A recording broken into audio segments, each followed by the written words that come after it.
अम्मा बाद फ़ाऊज़ु बिल्लाहि मिनश्शैतानिर्रजीम बिस्मिल्लाहिर्रहमानिर्रहीम वल्आकिफ़ीन फ़िल मसाजिद सदक़ल्लाहु मौलानल अज़ीम व बल्लगना रसूलुहुन नबियुल करीमुल अमीन इन्नल्लाह व मलाइकतहु युसल्लूना अलन नबी या अय्युहल्लज़ीना आमनू सल्लू अलैहि व सल्लिमू तस्लीमा। बाबा से बुलंद पढ़िए अस्सलातु वस्सलामु अलैका या सय्यदी या रसूलल्लाह व अला आलिका व अस्हाबिका या सय्यदी या हबीबल्लाह। अस्सलातु वस्सलामु अलैका या सय्यदी या नूरल्लाह व अला आलिका व अस्हाबिका या सय्यदी या ख़ातमन नबिय्यीन। मुअज़्ज़ज़ीन सामिन हज़रात, अल्लाह रब्बुल इज़्ज़त का बड़ा ही बेपाया लुत्फ़ व करम, जिसकी दी हुई तौफ़ीक़ पाक से आज हमने माह रमज़ानुल मुबारक का 20वां रोज़ा रखने की सआदत हासिल की। दूसरे अशरे का आज आखिरी रोज़ा रखा। अल्लाह हमारा आज का रोज़ा रखना, नमाज फ़जर को अदा करना अपनी अज़ीम और पाक बरगाह में दर्जाए कबूलियत अता फ़रमाए। मुअज़्ज़ज़ीन सामिन हज़रात, मैं और आप जानते हैं कि आज की जो आने वाली शब है, जो आने वाली रात है, वो आखिरी अशरे की तरफ हमें बढ़ा कर लेकर जाएगी और हमारे बहुत सारे अहबाब और हर मसाजिद, जितनी भी मसाजिद हैं, तमाम मसाजिद के अंदर आज एतकाफ़ करने वालों ने एतकाफ़ करना है। अल्लाह की याद में, अल्लाह की मोहब्बत में, अल्लाह की तड़प के अंदर उन्होंने आज अपने अपने घरों को छोड़कर, अपने कारोबार को छोड़कर, दुनिया से कट के उन्होंने आज अल्लाह से अपना ताल्लुक़ जो है वो जोड़ना है। तो मैं और आप, हमारा मौजू कल जो मैंने ऐलान किया था कि वो गुस्ल के हवाले से है, लेकिन मैंने कहा चलो जिन लोगों ने एतकाफ़ बैठना है, एतकाफ़ बैठने से कबल जो है उनकी कुछ इस्लाह हो जाए, ताकि वो समझ सकें कि एतकाफ़ जो है वो होता क्या है। हमारे अहबाब में शौक़ होता है एतकाफ़ करने का, लेकिन उसकी बड़ी ज़िम्मेदारियाँ होती हैं। उसके पीछे अपने आप को बदलने का एक बहुत बड़ा क्रेडिट होता है। उसको हमने समझना है कि मैं एतकाफ़ अल्लाह की रज़ा के लिए करने जा रहा हूँ, तो मैंने अपने आप को किस तरह डालना है, किस तरह अपने आप को बदलना है। एतकाफ़ की बड़ी शान और बड़ी अज़मत और बड़ी फ़जीलत है। मेरे नबी पाक सल्लल्लाहु अलैहि वसल्लम ने अपनी सारी ज़िंदगी में एक रमज़ान भी एतकाफ़ नहीं छोड़ा। जितनी भी हुज़ूर सल्लल्लाहु अलैहि वसल्लम ने ज़िंदगी के अंदर जितने रमज़ान पाए हैं, एक मरतबा भी आपने एतकाफ़ को नहीं छोड़ा। कभी कभार आपने पहले अशरे से ही एतकाफ़ शुरू कर दिया और कभी कभार आपने दूसरे अशरे से शुरू किया और आखिरी अशरे का तो आपने हर हाल में लाजमी एतकाफ़ किया है। और अगर कोई, मेरे नबी पाक सल्लल्लाहु अलैहि वसल्लम ने फरमाया, अगर कोई आखिरी 10 दिन आखिरी अशरे का एतकाफ़ अल्लाह की रज़ा के लिए 10 यौम का एतकाफ़ करता है, तो अल्लाह रब्बुल इज़्ज़त उसको 2 हज और 2 उम्रे का सवाब देता है। कितना? 2 हज का और 2 उम्रे का सवाब अल्लाह उसको देता है जो अल्लाह की रज़ा के लिए आखिरी 10 दिन का एतकाफ़ करता है। 10 दिन का एतकाफ़ जो हमने करना होता है, इसको कहते हैं सुन्नत मुअक्कदा। क्या है? सुन्नत मुअक्कदा। मुअक्कदा उसको कहते हैं जो हर हाल में हुजूर ने किया हो, ज़्यादातर किया हो, कसरत से किया हो, कसीर तादाद में जिस अमल को मेरे आका सल्लल्लाहु अलैहि वसल्लम ने किया हो, तर्क ना किया हो, उसको कहते हैं मुअक्कदा। जैसे अब ये हम ज़ोहर की सुनते पढ़ते हैं तो ये क्या हैं? मुअक्कदा हैं। और फजर की ये जो हम सुनते पढ़ते हैं ये क्या हैं? मुअक्कदा हैं। और असर की और जो इशा की सुनते हैं, वो जो हम पहले पढ़ते हैं फ़र्ज़ों से, वो क्या हैं? गैर मुअक्कदा। गैर मुअक्कदा का मतलब ये होता है कि कभी कभार हुजूर ने पढ़ी हो और कसरत के साथ जिनको छोड़ा हो, उस अमल को कहते हैं गैर मुअक्कदा। ठीक है? और जिसको कसरत से किया हो उसको मुअक्कदा, और जिसको कसरत से ना किया हो उसको गैर मुअक्कदा कहते हैं।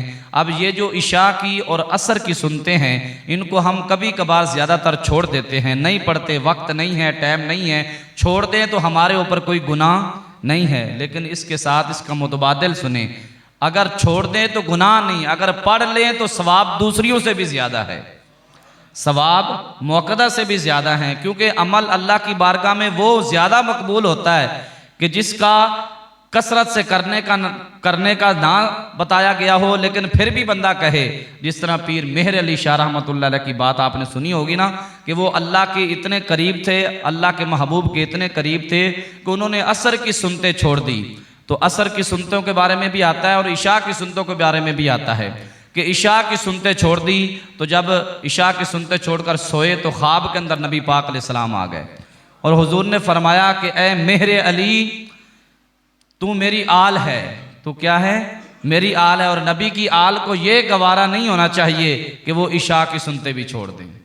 और फिर पीर मेहर अली शाह रहमतुल्लाह अलैह ख्वाब के अंदर हुजूर का दीदार किया और फिर कहने लगे, सुबहान अल्लाह, सुबहान अल्लाह, सुबहान अल्लाह, माँ अजमाला का, माँ आहसाना का, माँ अकमाला का, कित्थे मेहर अली, कित्थे तेरी सना, मुश्ताक अखियाँ कित्थे जाड़ियाँ। जिन आंखों ने हुजूर को देखा वो कितनी कमाल की आंखें हैं, जिन आंखों के अंदर हुजूर नबी पाक तशरीफ़ लाए और उन्होंने अपनी आंखों से दीदार किया। लेकिन ये मौजू दूसरी जानिब जा रहा है, मैं अपने मौजू की तरफ आता हूँ। एतकाफ़ जो हमारे जवानों ने, हमारे बुज़ुर्गों ने, जो हमारे बच्चों ने आज एतकाफ़ करना है, 10 दिन का एतकाफ़ क्या है? ये सुन्नत मुअक्कदा है। और ये जो बताया गया ना कि 10 दिन का एतकाफ़ का सवाब 2 हज का 2 उम्रे का है, इसके अंदर सोच विचार नहीं होना चाहिए कि पता नहीं मुझे सवाब 2 हज का मिलेगा या 2 उम्रे का मिलेगा या नहीं मिलेगा। इस तरह की सोच नहीं होनी चाहिए। गारंटी तो बंदा इस चीज़ की भी नहीं दे सकता कि अगर कोई बंदा 4 लाख या 5 लाख या 10 लाख या 14-15 लाख हज के लिए लगा के जाए या 4-5 लाख उम्रे के लिए लगा के जाए, फिर वापस आए, तो कोई गारंटी दे सकता है मेरा उम्रा कबूल हो गया है? या हमने अभी ये फजर की नमाज पढ़ी है, कोई गारंटी दे सकता है मेरी कबूल हो गई है या मेरे सजदे कबूल हो गए हैं? कोई गारंटी नहीं दे सकता। लेकिन हज़रत इमाम मालिक अलैहिर्रहमा फरमाते हैं, इबादत करने के बाद तुम्हारी तबीयत में महसूस हो कि मुझे राहत मिली है, फिर समझ लो तुम्हारी नमाज कबूल हो गई है। और फिर एक और भी निशानदेही आपने दी है, फरमाते हैं अगर फजर की नमाज पढ़ ली तो जोहर के इंतज़ार में जो बंदा लग जाता है, और वैसे भी जो मोमिन होता है ना, जो बंदा मोमिन होता है दिल से, उसका मस्जिद के अंदर दिल ऐसे लगता है जैसे मछली का पानी में लगता है, जैसे मछली का पानी के बगैर गुजारा नहीं, ऐसे मोमिन का मस्जिद के बगैर गुजारा नहीं। और जो बंदे दूर भागते हैं मस्जिद से, फिर वो अल्लाह को प्यारे नहीं होते, वो अल्लाह के करीब बंदे नहीं होते। जो अल्लाह के घर में आने वाले होते हैं वो अपनी मर्जी से नहीं, वो उसके बुलावे पे आते हैं। तो जिन्होंने 10 दिन का इत्काफ अल्लाह की रज़ा के लिए मस्जिद के अंदर करना है, ये अल्लाह के बुलावे पे आ रहे हैं, अल्लाह के चुने हुए बंदे हैं, अल्लाह के ख़ास बंदे हैं जिनको अल्लाह ने ये तौफीक बख्शी और वो ये सुन्नत मुअक्कदा को अपनाने जा रहे हैं। अगर मोहल्ले की मस्जिद के अंदर एक बंदा भी इत्काफ बैठ जाए तो सारे बरीउल ज़िम्मा हैं, और अगर एक भी ना बैठे तो सारे गुनाहगार होंगे। ठीक है ना जी। तो इत्काफ जो करने वाले होते हैं, मेरे हुजूर नबी पाक सल्लल्लाहु अलैहि वसल्लम ने फरमाया, जो इत्काफ करने वाले होते हैं वो अल्लाह के बड़े करीब होते हैं। तो उनसे ज़्यादातर ऐसा किया करो, उनसे गुजारिश किया करो कि यार हमारे लिए दुआ करना। वैसे तो कहने की ज़रूरत नहीं होनी चाहिए, इत्काफ करने वाले खुद ही दुआ किया करें। वो दुआ क्या कि जो कह के करवाई जाए, दुआ तो वो है जो बगैर कहे हो और दिल से हो और खालिसतन हो। ये तो नहीं कि जनाब बंदा एक हाथ में एक सूट लेके आए और मिठाई का डब्बा लेके आए और कहे जी कारी साहब ये ले लें, और जुमे की नमाज के अंदर ऊपर वाले स्पीकरों में मेरे अब्बा जी का नाम लेके जनाब दुआ करना। ऐसी दुआ का क्या फ़ायदा है? दुआ वो है जो दिल से की जाए, खालिसतन अल्लाह की रज़ा के लिए की जाए, और दुआ वही आला मकाम आला दर्जा रखती है जो खालिसतन अल्लाह की रज़ा के लिए की जाए। दिखावे और रियाकारी वाली दुआ कभी भी कबूल नहीं होती। दुआ वही है जो दिल से आपको मिले और दिल से दुआ की जाए। मेरे नबी पाक सल्लल्लाहु अलैहि वसल्लम के सहाबी हज़रत अनस रज़ियल्लाहु ताला अन्हु से रिवायत है कि नबी पाक सल्लल्लाहु अलैहि वसल्लम ने फरमाया, जो शख्स अल्लाह रब्बुल इज़्ज़त की रज़ा के लिए एक दिन का इत्काफ मस्जिद के अंदर करता है। कितने दिन का? भाई बोलिए, कितने दिन का? आप बोला करें ज़रा, कितने दिन का इत्काफ? एक दिन का जो शख्स करता है उसको सवाब पता कितना मिलता है? अल्लाह के महबूब अलैहिस्सलाम ने फरमाया, अगर कोई बंदा मोमन एक दिन का अल्लाह की रज़ा के लिए अल्लाह के घर में इत्काफ करता है, अल्लाह रब्बुल इज़्ज़त उसको 100 शहीदों का सवाब देता है। कितने शहीदों का? 100 शहीदों का। और शहीद पता कौन होता है? शहीद वो होता है कि जो मर जाए तो डायरेक्ट जन्नत में, जो शहीद हो जाए वो डायरेक्ट जन्नत में, और जो शहीद होता है ना, जो अल्लाह की राह में कत्ल किया जाता है, रिवायत में आता है उसको गुस्ल नहीं दिया जाता, उसको गुस्ल आम बंदे के लिए हुक्म है। जो शहीद हो जाए, अल्लाह की राह में कट जाए, उसका खून बह जाए, उसको नहलाना नहीं है, उसके जिस्म को, उसकी मैयत को नहलाना नहीं, उसको वैसे ही कपड़ा पहनाना है, उसको कफन पहनाना है, पहनाने के बाद कब्र में रख देना है, वो जाने खुदा जाने। और वो जब जन्नत में जाता है तो शहीद जन्नत में, भाई बंदा हम ये जो नमाजें पढ़ते हैं, रकू सजूद जिक्र अज़कार सदके फितराने जो भी हम कर रहे हैं, ये किसके लिए कर रहे हैं? अल्लाह के लिए ना। तो अल्लाह से इसका बदला हम क्या चाहते हैं कि या अल्लाह नेक अमल कर रहा हूं तो मुझे कहां भेजना? जन्नत में। कहां भेजना? जन्नत में। भाई जन्नत के चक्कर में मैं और आप लगे हैं ना कि अल्लाह हमें जन्नत दे, तो जन्नत में जाने के बाद तो कोई ख्वाहिश और तमन्ना नहीं ना होगी।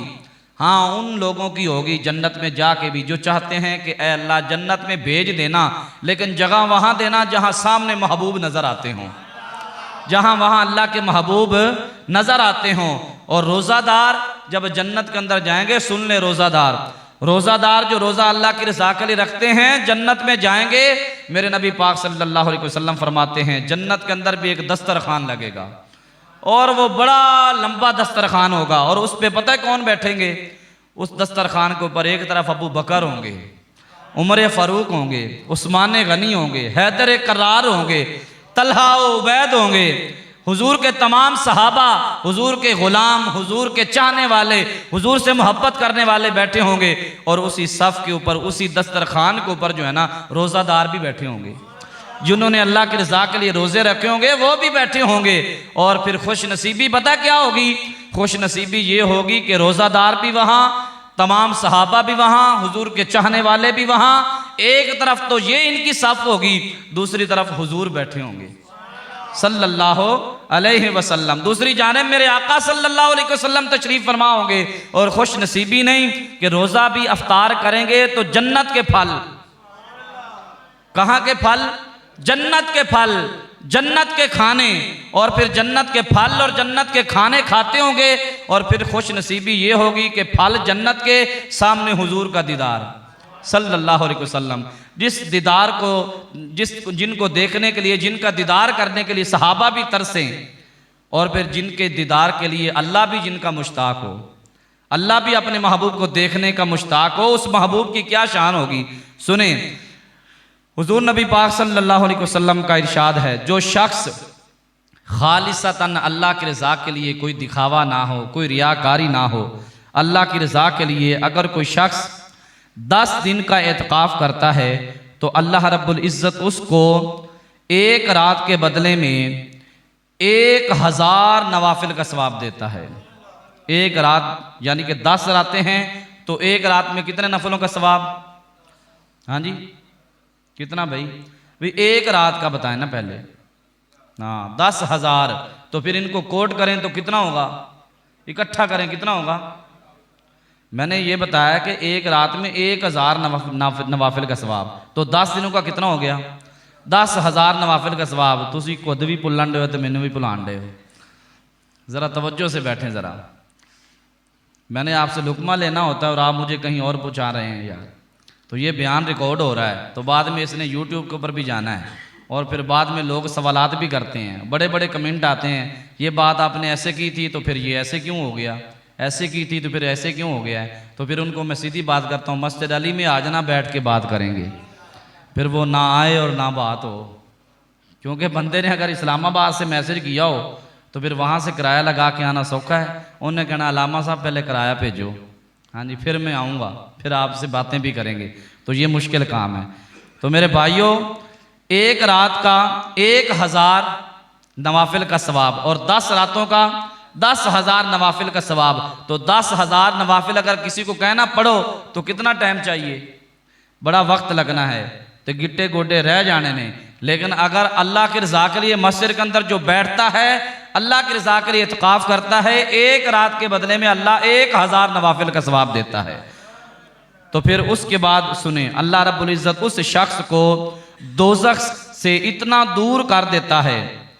एक बंदा जो अल्लाह की रज़ा के लिए मस्जिद में इत्काफ करे, अल्लाह उसको जहन्नम से इतना दूर कर देता है कि जिसका सफ़र जो है वो अरबी घोड़ा अगर तेज़ रफ्तार वाला 500 साल तक दौड़ता रहे तो सफ़र ख़त्म ना हो। 500 साल तक दौड़ता रहे, उसका सफ़र ख़त्म ना हो। इतनी शान और इतनी अज़मत है जो अल्लाह की रज़ा के लिए एतकाफ़ करते हैं। आइए एतकाफ़ के हवाले से चंद एक बातें आपके और गोश गुजार करता हूँ। एतकाफ़ का जो मकसद है वो क्या है? एतकाफ़ का मकसद है आखिरी 10 दिनों के अंदर शब कदर को तलाश करना, शब कदर को तलाश करना, लैलतुल कदर की रात को तलाश करना। लेकिन बहुत सारे इमाम और बहुत सारे उलमा का मुत्तफ़िक़ा फ़ैसला है कि जो शब कदर की रात है वो 27वीं की रात है। ज़्यादातर इसको लोग तरजीह देते हैं। एतकाफ़ के अंदर अल्लाह रब्बुल इज़्ज़त के जो फरिश्ते हैं वो कहते हैं अल्लाह की बारगाह के अंदर कि या अल्लाह, ये जो लोग तेरी बारगाह के अंदर झुकने के लिए 10 दिन का एतकाफ़ तेरे घर में करने के लिए आता है, तो इनको इनाम क्या देता है? तो अल्लाह रब्बुल इज़्ज़त अपने फरिश्तों से कहता है ज़रा ठहरो, मैं तुम्हें अभी दिखाता हूँ कि मैं इनको क्या मकाम देता हूँ। तो फरिश्ते जो हैं वो कहते हैं या अल्लाह तू हमें दिखा क्या मकाम देता है। अल्लाह हिजाब हटाता है, पर्दा हटाता है और फरिश्तों को क्या दिखाता है कि जो लोग अल्लाह की बारगाह के अंदर झुकने के लिए, अल्लाह को राज़ी करने के लिए, अल्लाह की मोहब्बत हासिल करने के लिए 10 दिन के लिए इत्काफ़ की नीयत करके अल्लाह के घर में आए हैं, अल्लाह फिर फरिश्तों को पर्दा हटा के, हिजाब को हटा के क्या करता है, दिखाता है कि ए फरिश्तों देखो, जिन बंदों ने मेरी रज़ा के लिए 10 दिन का एतकाफ़ किया है ये कहाँ हैं? तो वो फरिश्ते देखकर पता क्या कहते हैं, या अल्लाह ये तेरे बंदे तेरे इतने करीब हैं, ये तेरे बंदे तेरे इतने करीब हैं कि हम हैरान हैं कि इतने करीब तेरे पास आ गए हैं। अल्लाह फरमाता है हाँ फरिश्तों गवाह रहना, जो बंदे मेरी रज़ा के लिए 10 दिन का एतकाफ़ करते हैं मैं उनको बिल्कुल अपने करीब कर लेता हूँ। तो जो लोग अल्लाह के करीब हो जाएं और जिनको अल्लाह अपने करीब कर ले वो बंदे कितने खुश नसीब हैं। सुनिए, एतकाफ़ का एक और मकसद है। एतकाफ़ का मकसद है दुनिया से राब्ता कट कर देना, अल्लाह से राब्ता जोड़ लेना, अल्लाह से कनेक्शन जोड़ लेना और दुनिया से कनेक्शन तोड़ देना, दुनिया को कट कर देना, दुनिया से दूर हो जाना और अल्लाह के करीब हो जाना है। और दुनिया को तोड़ने से क्या मुराद है कि बंदा मस्जिद के अंदर भी बैठा हो तो दुनिया को कोई ख्याल ना आए। 10 दिन के लिए आप किस लिए बैठे हैं? अल्लाह की मोहब्बत में बैठे हैं। एक सहाबी रसूल सल्लल्लाहु अलैहि वसल्लम हुजूर की बारगाह में आया, या रसूल अल्लाह सल्लल्लाहु अलैहि वसल्लम मेरे गुनाह बहुत ज़्यादा हैं, दुआ फरमाएं कि अल्लाह मेरी ख़ताओं को माफ़ फरमा दे। हुजूर ने फरमाया माह रमज़ान चल रहा है तो वैसा कर, 10 दिन का एतकाफ़ कर ले तो अल्लाह के बड़ा करीब हो जाएगा। उसने एतकाफ़ 10 दिन का किया, उसके बाद पूछा या रसूलल्लाह मेरी ख़ताएँ माफ़ हो गई हैं, अल्लाह ने मुझे माफ़ कर दिया है? हुजूर ने फरमाया हाँ मैं गवाही देता हूँ, अल्लाह ने तुझे माफ़ भी कर दिया है और तुझे अपना बहुत ज़्यादा करीब भी कर लिया है, तुझे अपने ख़ास बंदों में शामिल फरमा लिया है। और सुने, हमारी बहनों के एतकाफ़ के हवाले से, जो हमारी बेटियां, हमारी माएँ बहनें जो घरों में एतकाफ़ करती हैं, उनका क्या तरीका है? उनका तरीका ये है कि वो जहाँ पर नमाज अदा करती है ना घर के अंदर, जिस जगह के ऊपर, उसी को कोट करें, उसी जगह के ऊपर एतकाफ़ करें। और अगर कपड़ा लगा लें तो तब भी ठीक है, अगर ना लगाएं तब भी ठीक है, ठीक है। अगर घर के अंदर अजनबी लोग आते हैं तो फिर पर्दा लगाना ठीक है, फिर दुरुस्त है, ताकि किसी अजनबी के साथ मुलाकात ना हो, कोई गैर महरम बंदा आपके पास ना हो, उसकी नज़र आप पे ना पड़े, आपकी नज़र उसके ऊपर ना पड़े। इसलिए ये हमारे बच्चों ने रात को बड़ा अच्छा काम किया, मैंने देखा, मुझे खुशी हुई कि ये जो हमारी बाहर जंगले लगे हुए ना, वो बाहर तो उधर गत्ते के जो काटन है ना वो लगा दिए उन्होंने, किस लिए? ताकि हमारी निगाह जो है वो किसी औरत के ऊपर ना पड़े। खुशी हुई मुझे ये देखकर, और हर साल करते हैं। और हमारा ये बेटा फ़हद है, ये काम इसने इसका आगाज़ किया था, वरना पहले नहीं होता था। तो ये जो सवाब का काम इसने शुरू किया था, आज तक चल रहा है। ये सवाब फ़हद तुझे भी पहुँच रहा है, अल्लाह आपको खुश रखे। तो ये सवाब आपको पहुँच रहा है, तो अच्छा काम जो भी करे उसकी खुशी होती है। मुझे यहाँ पे एक बात याद आ गई, 2 सहाबा थे नबी पाक सल्लल्लाहु अलैहि वसल्लम के दौर के अंदर। एक सहाबी रसूल सल्लल्लाहु अलैहि वसल्लम ने क्या किया, मस्जिद नबवी के बाहर ना एक किला जो है ना, जैसे हम जानवर बांधने के लिए किला लगाते हैं, पंजाबी के अंदर उन्होंने किला कहते हो ना जी, हाँ जी, किला उन्हें जनाब ठोक दिता, तुसी समझ गए हो गल नूं। जब किला लगा दिया ना तो उसके बाद एक सहाबी रसूल दूसरे आए, उन्होंने किला जो है ना वो उखाड़ कर फेंक दिया। तो वो उनका आपस के अंदर ना इख्तलाफ हुआ कि मैंने किला लगाया है और इसने जनाब उखाड़ दिया है। ये मसला जो है ना, ये चलता चलता हुजूर की बारगाह में पहुंच गया सल्लल्लाहु अलैहि वसल्लम। हुजूर की बारगाह में जब ये मसला पहुंचा, हुजूर ने दोनों को बुलाया, भाई क्या हुआ, तुम आपस में लड़ रहे हो, वजह क्या है? एक ने कहा या रसूलल्लाह सल्लल्लाहु अलैहि वसल्लम, मैंने किला लगाया है इसलिए ताकि अगर कोई दूर से बंदा आएगा और जानवर पे आएगा सफ़र के लिए, आपसे मुलाकात के लिए, तो उसका जो जानवर है मैंने सोचा यहाँ इसके साथ बांध देगा ताकि उसको परेशानी ना हो कि मैं नमाज पढ़ने जाऊँगा या हुजूर से मुलाकात के लिए जाऊँगा तो मेरा जानवर जो है वो कहीं आगे पीछे ना हो जाए। हुजूर ने फरमाया तुम्हारी नीयत अच्छी है। दूसरे से पूछा यार ए गुलाम बता तूने किस लिए उखेड़ा है? उसने कहा या रसूलल्लाह सल्लल्लाहु अलैहि वसल्लम, मैंने इसलिए इसको उखाड़ा है कि कहीं कोई नबीना भी नमाज पढ़ने आएगा, कोई नबीना भी नमाज पढ़ने आएगा और अगर उसका पाँव इसके साथ लग गया, वो गिर गया तो उसका क्या होगा? तो मेरे आका सल्लल्लाहु अलैहि वसल्लम ने फरमाया नीयत तुम्हारी भी अच्छी है, काम दोनों का अच्छा है, तुम घबराओ ना, मैं ज़मानत देता हूँ, तुम दोनों बड़े अल्लाह के करीब हो गए हो, तुम दोनों अल्लाह के बड़े करीब हो गए और तुम्हारा अमल ये अल्लाह को बड़ा पसंद आया है, क्योंकि नीयत दोनों की अच्छी थी ना। नीयत अच्छी हो तो फिर सारे काम जो हैं वो अच्छे होते हैं। हमारी बहनें जो घर के अंदर एतकाफ़ करती हैं उनके लिए भी, और जो मस्जिदों में एतकाफ़ करते हैं उनके लिए भी एक बाखबर और होशियार रहें। और ये नेकी का आपको एक ज़ख़ीरा बता रहा हूँ कि क्या है। हो सके तो 10 दिन का जो एतकाफ़ हम करते हैं, 10 दिनों के अंदर एक कुरान मजीद मुकम्मल पढ़ना चाहिए, एक कुरान मजीद मुकम्मल पढ़ना चाहिए। और इबादत ना हो सके तो ज़्यादा से ज़्यादा कुरान मजीद की तिलावत को लाजमी बरकरार रखें, कुरान मजीद की तिलावत लाजमी करें, इसका बड़ा फ़ायदा है। और अगर कुरान मजीद की तिलावत के साथ साथ अगर कोई बंदा उसका तर्जमा और उसकी तफसीर पढ़े तो फिर और अच्छा हो जाएगा, फिर उसको और ज़्यादा अजर मिलेगा। मेरे नबी पाक सल्लल्लाहु अलैहि वसल्लम के ग़ुलामों, और एक बात सुने, आखिरी अशरे के अंदर मेरे हुजूर सल्लल्लाहु अलैहि वसल्लम ने फरमाया ज़्यादा से ज़्यादा खैरात करें, ज़्यादा से ज़्यादा सदका करें, जितनी आपकी जेब इजाज़त देती है। कोई आपको राहगीर ऐसा मिल जाता है, गरीब ऐसा मिल जाता है जिसका आपको पता है कि ये गरीब है, माड़ा है, ये तगड़ा नहीं है, तो उसको दे दें, उसकी मदद कर दें ताकि वो ईद से पहले पहले अपने मामलात जो है वो देख सके। हमारे अहबाब जो है ना वो अक्सर ईद पे देते हैं, ईद से पहले भी दें, ईद से पहले भी देंगे तो आपको ईदी का ही सवाब मिलेगा। हम सिर्फ ये समझते हैं कि ईद वाले दिन ही ईदी देना ईद होती है, उससे पहले दें। एक बंदे के पास सिलाई के पैसे नहीं है कपड़ों के, तो वो सिलाई देना चाहता है, आप जनाब इस इंतज़ार में है कि ईद आएगी तो जनाब उसकी मुट्ठी में लगाएंगे, तो ऐसा नहीं है, उससे पहले दें। और नेकी और फिर पूछ ये क्यों, ऐसा नहीं होना चाहिए। तो अल्लाह की राह के अंदर जब देना है तो फिर घबराना नहीं है। तो आप अल्लाह की राह के अंदर जब देंगे तो फिर परेशानी नहीं होगी। वो किसी शायर ने क्या कहा है ना, उठ बांध कमर क्यों डरता है, उठ बांध कमर क्यों डरता है, फिर देख खुदा क्या करता है। हाँ जी, फिर देखना अल्लाह तेरे साथ क्या करता है। कमर बांध के अल्लाह की राह के अंदर निकल जाओ और अल्लाह के रास्तों में निकल कर अल्लाह की राह में खैरात करो, फिर देखना खुदा क्या करता है, फिर देखना तुम्हारे रिस्क में अल्लाह कैसी बरकत रखता है। और एक यहाँ पे बात और करना चाहूँगा, हमारे अहबाब ये जो फ़र्ज़ नमाज होती है तो उसके बाद फ़ौरन चले जाते हैं।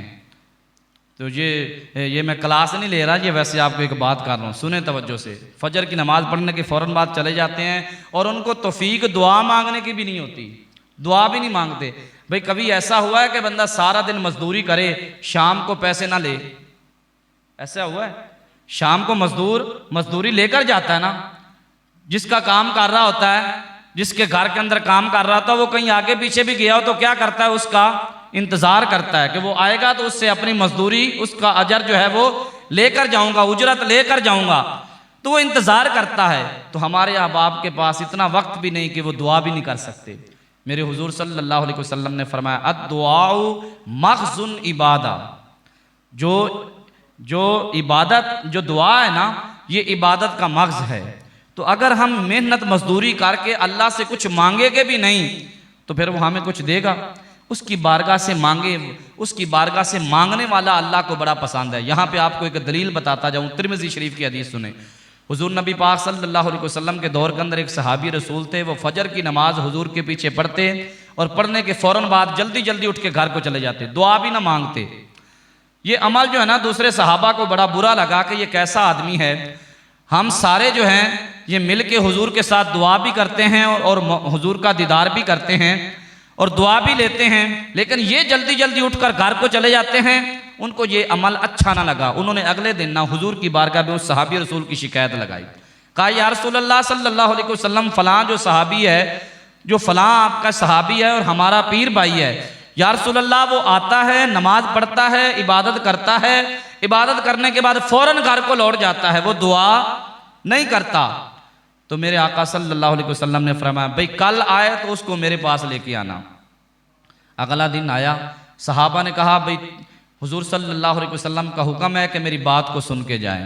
वो कितने खुश नसीब सहाबी हैं जिनको हुजूर कहें मेरी बात को सुन के जाएं। जिनकी कायनात में कोई भी सुनने वाला ना हो, उनकी मोहम्मद सुना करते हैं सल्लल्लाहु अलैहि वसल्लम। सुने गौर से। कहा हुजूर ने फरमाया है कल आज मेरी बात को ज़रा सुन के जाना। तो वो सहाबी रसूल ने नमाज पढ़ी, हुजूर का हुक्म था, आखिर बजा लाना था।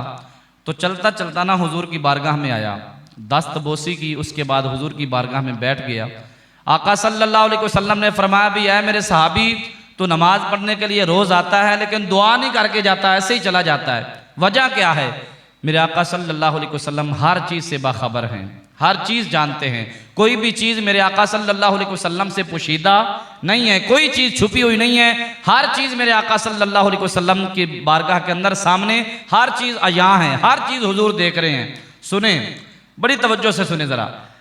मेरे आका सल्लल्लाहु अलैहि वसल्लम ने फरमाया भी दुआ किए बगैर चले जाते हो, क्या वजह है? अर्ज़ की या रसूलल्लाह सल्लल्लाहु अलैहि वसल्लम, दुआ किए बगैर इसलिए जाता हूँ क्योंकि मेरे घर के जो साथ वाला घर है ना, वो एक यहूदी का है। किसका है? यहूदी का है। और या रसूलल्लाह सल्लल्लाहु अलैहि वसल्लम, घर जल्दी इसलिए चले जाता हूँ क्योंकि जो मेरे साथ वाला घर है वो यहूदी का है और उसके घर के अंदर एक फलदार जो है ना वो दरख्त लगा हुआ है, और रात को जब हवा चलती है तो उसका फल जो है ना वो मेरे घर में गिर जाता है, मेरे घर के अंदर रात को गिर जाता है। तो या रसूलल्लाह मैं इसलिए जाता हूँ कि जो उसका फल मेरे घर में गिरा होता है मैं उसको उठाता हूँ, इकट्ठा करके उसका दरवाज़ा खटका के उसको देता हूँ और उसको कहता हूँ ये फल तेरा है। मैं इसको उठा के खाना नहीं चाहता क्योंकि मैं किसी और का गुलाम नहीं, मैं मोहम्मद का गुलाम हूँ सल्लल्लाहु अलैहि वसल्लम। और या रसूलल्लाह मैं इसको भी पसंद नहीं करता, मैं जल्दी इसलिए जाता हूँ कहीं मेरे बच्चे ना जाग जाएं, और अगर मेरे बच्चे जाग गए तो वो फल को उठा के कहीं खा ना जाएं। तो हम किसी की चीज़ को खाने वाले नहीं बल्कि आई हो तो उठा के देने वाले हैं, उठा के देने वाले। मुझे यहाँ पे एक बात और याद आ गई, बादशाही मस्जिद देखी हुई ना? बादशाही मस्जिद के अंदर एक शख्स जो था ना वो अंग्रेज़ उधर से आया, अंग्रेज़ था वो जनाब, इधर बादशाही मस्जिद की ना सैरो तफरी कर रहा था। तो अचानक उसका ना जो वॉलेट है ना वो गिर गया।